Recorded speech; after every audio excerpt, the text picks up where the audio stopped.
Astăzi vorbim despre o problemă destul de întâlnită la cultura de ceapă, și anume îngălbenirea frunzelor.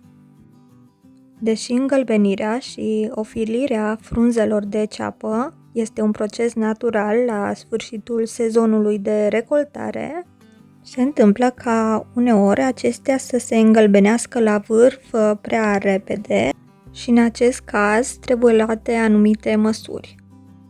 De cele mai multe ori, ofilirea frunzelor de ceapă este cauzată în urma unor practici agricole greșite. Dacă frunzele se ofilesc prea devreme, atunci planta nu mai poate sintetiza hrană pentru creșterea cepei în pământ.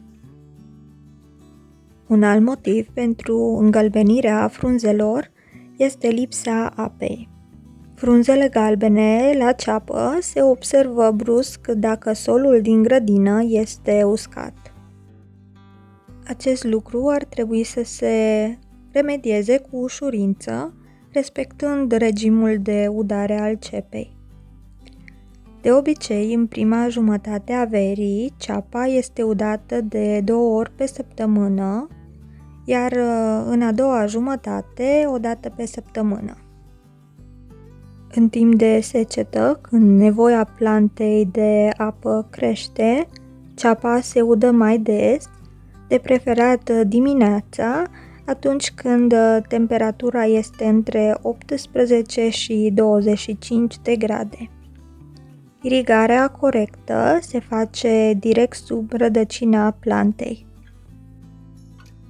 Un alt motiv care duce la îngălbenirea frunzelor de ceapă este lipsa elementelor din complexul potasiu, fosfor și azot.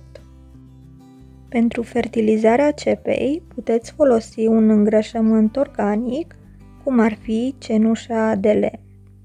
Aceasta este alcalină și conține foarte multe elemente benefice. Nu trebuie să vă faceți griji că va arde planta, dimpotrivă, ceapa iubește cenușa. Un alt motiv pentru îngălbenirea frunzelor la ceapă este din cauza dăunătorilor. Insectele și viermii sunt printre cei mai periculoși dăunători ai cepei. Dacă nu găsiți cauza pentru care ceapa este galbenă, atunci puteți rupe o frunză de ceapă care arată mai rău, iar dacă observați în interiorul frunzei niște viermi mici albi, atunci ceapa este atacată de dăunători. Printre alți dăunători se numără și molia cepei, musca cepei, gărgărița cepei, tripșii și, desigur, boli care îngălbenesc frunzele la ceapă, cum ar fi putregaiul bacterian al cepei, putregaiul tulpinii de ceapă, rugina cepei și multe altele. Dacă observați că plantele sunt bolnave, ele trebuie distruse prin ardere și, bineînțeles, înlăturate pentru a nu îmbolnăvi și restul culturii. Un alt motiv ar fi și vremea neprielnică și variațiile de temperatură.